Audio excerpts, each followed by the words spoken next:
Fala, torcedor! Que rodada maluca de Brasileirão, hein? Cara, o vestiário do Inter, ele está quebrado, ele está rachado, ele está destroçado. O vestiário do Inter não existe. Foi a 43, Vitória 42, como sai da zona de rebaixamento, passa o Santos e o Inter, que vai para o Z4.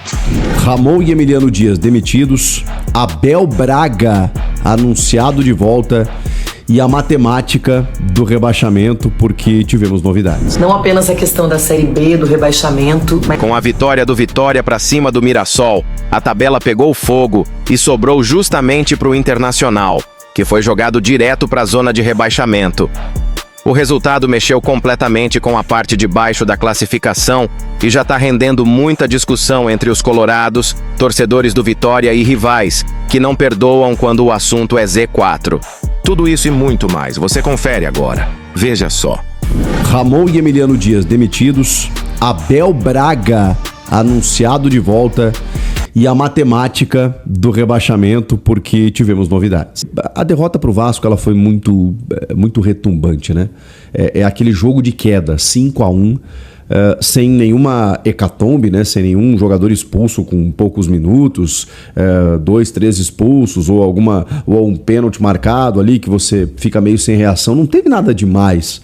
Teve um Vasco dominante, fazendo um gol no primeiro minuto de jogo, depois do intervalo, pausa pra chuva, não sei o que e tal, volta o jogo, 1 minuto depois toma mais um gol. Loucura, assim. E 3, 4, falha do Rocher. Cara, loucura. Um atropelo, um amasso. O Vasco, que tinha 5 derrotas consecutivas, venceu o Inter por 5-1. Era muito difícil manter, mas assim, o que indicava uma permanência? Faltam 2 jogos. Então seria muito difícil você demitir ou trocar o comando técnico nesse momento. Mas o que a diretoria do Inter percebeu? Né? Ouvindo muitos colegas lá do Sul, conversando com alguns deles, de que, cara, o vestiário do Inter, ele está quebrado. Ele está rachado. Ele está destroçado. O vestiário do Inter não existe. Não existe relação entre alguns grupos que normalmente são divididos, né? Tem o dos estrangeiros, os dos jovens, os mais experientes e tal. É normal, natural esses grupos se dividirem ali. Mas, né, muitas vezes eles estão ali, na maioria das vezes, né, por um bem comum. Nesse caso, tá cada um num canto. E cara, nesse momento é preocupante. E a gente percebe isso dentro do campo, né? Quando a gente olha para o time não existe, né? É um catado. Independentemente da escalação, do esquema tático e tal, não há conexão e não há liga, né? E quando não há liga dentro de uma união que não existe no vestiário nesse momento, o resultado é o que a gente está vendo dentro de campo. Então, depois de uma derrota como essa, em que a dupla Ramon e Emiliano Dias não conseguiu mobilizar esses caras e também não conseguiu encontrar nada de diferente, né, do que o Roger vinha fazendo. Muito pelo contrário, eles fizeram algumas tentativas que não deram certo. Alguns atletas começaram a jogar menos do que vinham jogando. E aí tem o aspecto psicológico, que não tem como tirar da análise, né, que vai colocando, né, um pezinho, outro pezinho, você vai afundando naquela areia movediça até o ponto de entrar no Z4. E durante o dia, talvez tenha sido simbólico, né? Acho que o presidente Alessandro Barcelos já tinha tido provavelmente essa ideia, mas a demissão ocorre no momento em que o Vitória fazia um gol no Mirassol. E era um resultado que até não era tão provável assim, né? O Mirassol, poxa vida, o Mirassol vence muita gente nesse campeonato, né? G4, classificado para Libertadores. No Maião, lá na sua casa, ele é imbatível, fora de casa perde alguns pontinhos, mas é o Vitória. Ninguém imaginou que o Vitória pudesse vencer o Mirassol como venceu. E venceu por 2-0. E aí tem outro detalhe. O Vitória faz um primeiro gol, o Lucas Halter. Nesse gol, quando ele faz esse gol, ele coloca o Inter... Se você curte esse tipo de análise, aproveita e se inscreve no canal. Ativa o sininho para não perder os próximos vídeos. No Z4. Porque o Inter até então não estava no Z4. Quem estava era o Vitória. O Inter tinha perdido a posição para o Santos na sexta-feira, pela diferença de saldo, que era significativa, mas que o Santos tirou, por 3-0 no Sport e pelo 5-1 sofrido no Inter. Hoje o saldo é 1 a mais para a equipe do Peixe. Por isso que o Santos é 15º e o Inter é 16º. O Vitória era o 17º, só que mudou. Com esse gol sobre o Mirassol, automaticamente naquele momento o Inter entrava no Z4. E aí a areia movediça que, quando você começa a se debater, mais você afunda.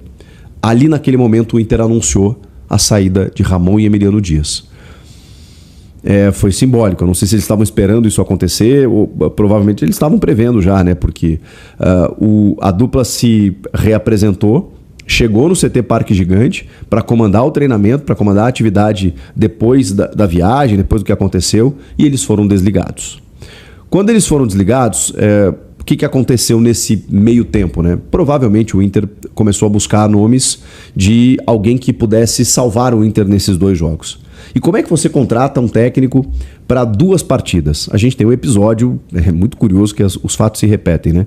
Em 2016, o Inter também começa o campeonato com o Argel, chega a liderar, inclusive, entende que decide mudar, vem o Falcão, fica 5 jogos, a coisa não anda, acho que ele não ganha nenhum jogo nesses 5, vem o Celso Roth coloca o time na zona e aí a coisa já estava muito complicada, encaminhada, de repente faltando 3 partidas, meio que num desespero, assume o Lisca doido, que já tinha trabalhado na base do Inter, né, tem uma vinculação, e nesses 3 jogos ele não consegue salvar o Internacional.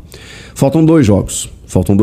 E assim, eu me lembro de um ano também que o Zé Ricardo assumiu o Inter por 11 jogos, porque o Inter não conseguia contratar um técnico de ponta para a temporada seguinte que assumisse nesta, e também, enfim, tinha que ser um cara meio tampão, assim, do tipo, você aceita até o final do ano.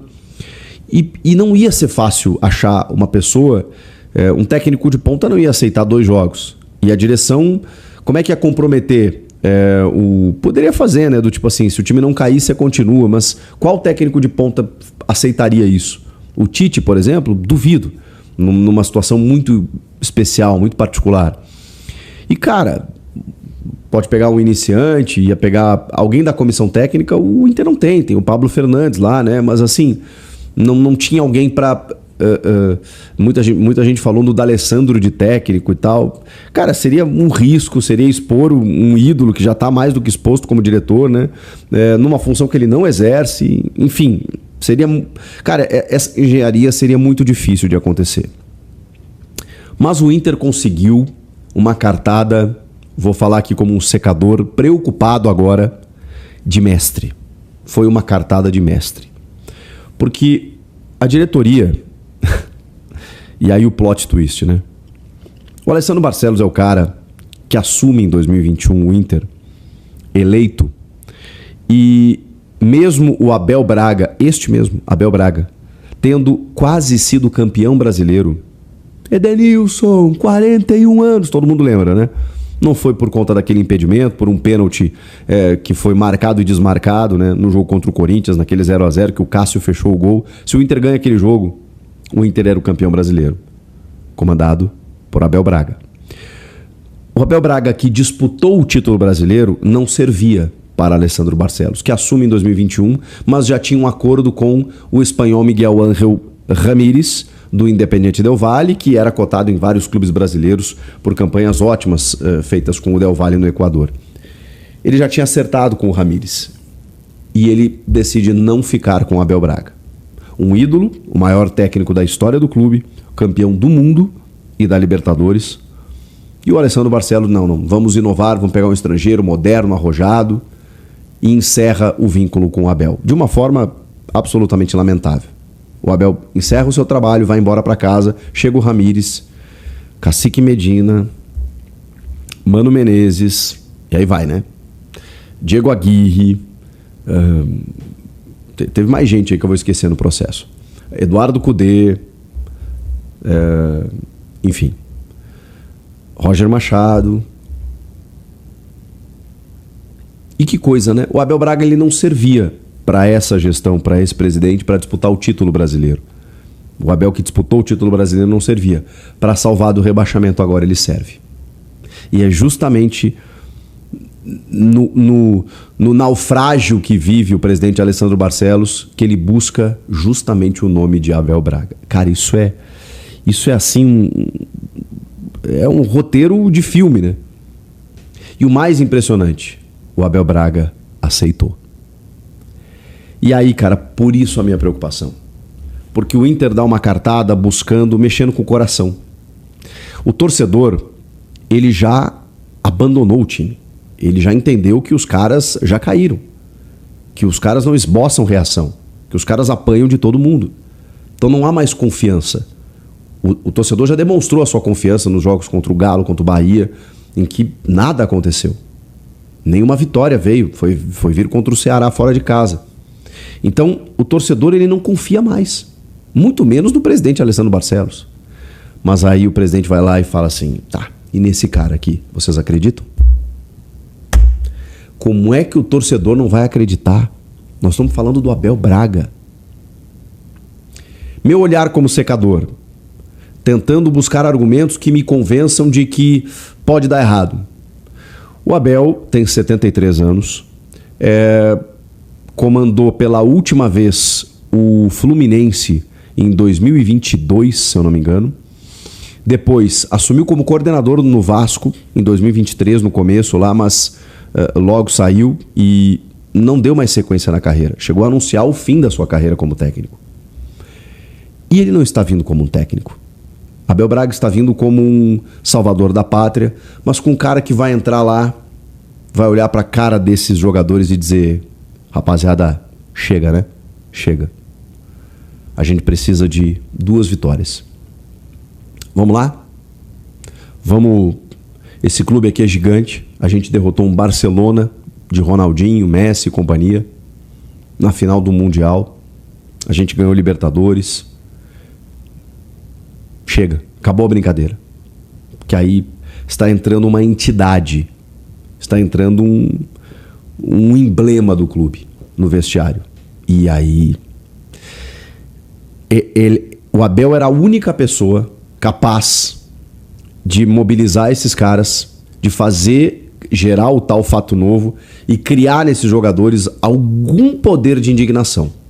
E é o único cara que vai levar muita gente no último jogo contra o Bragantino. É o único cara.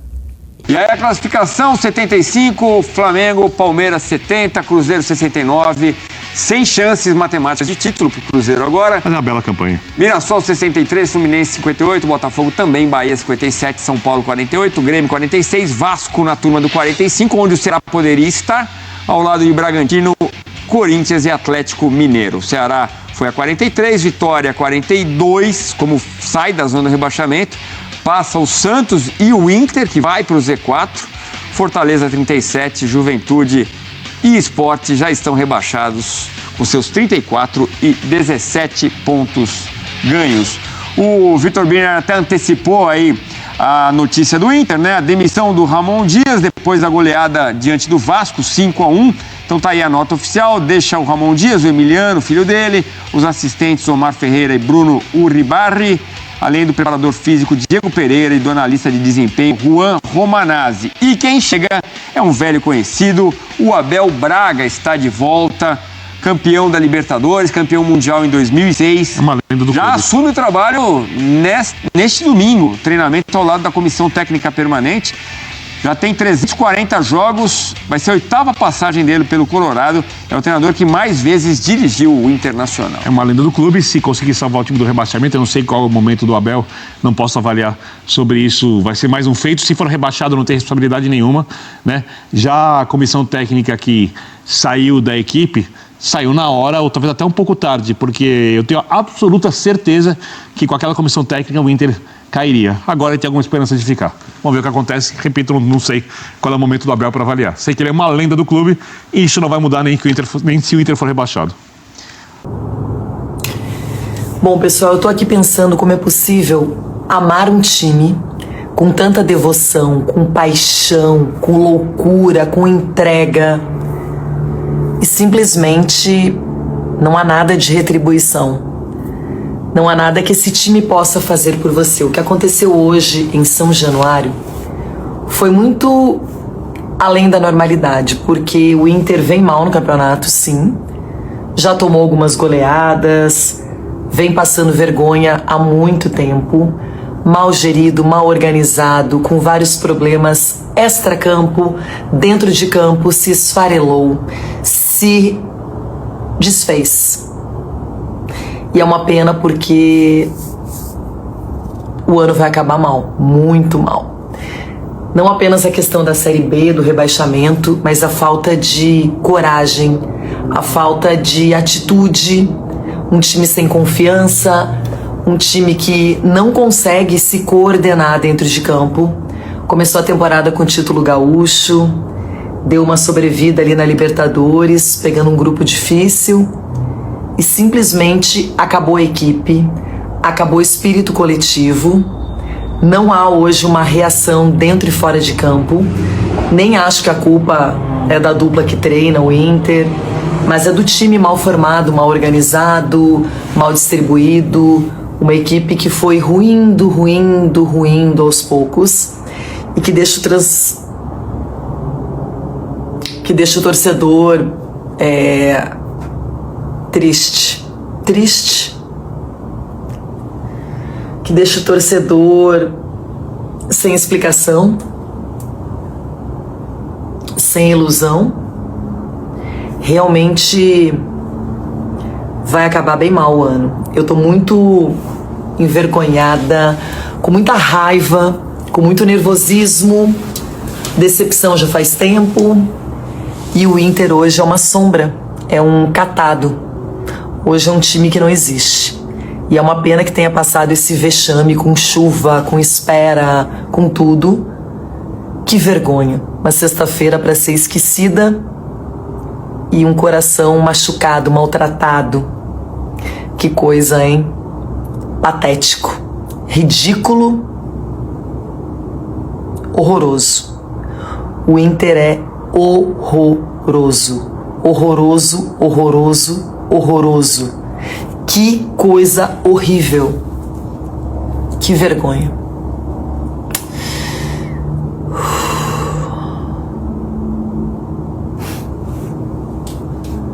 Agora é a sua vez de opinar.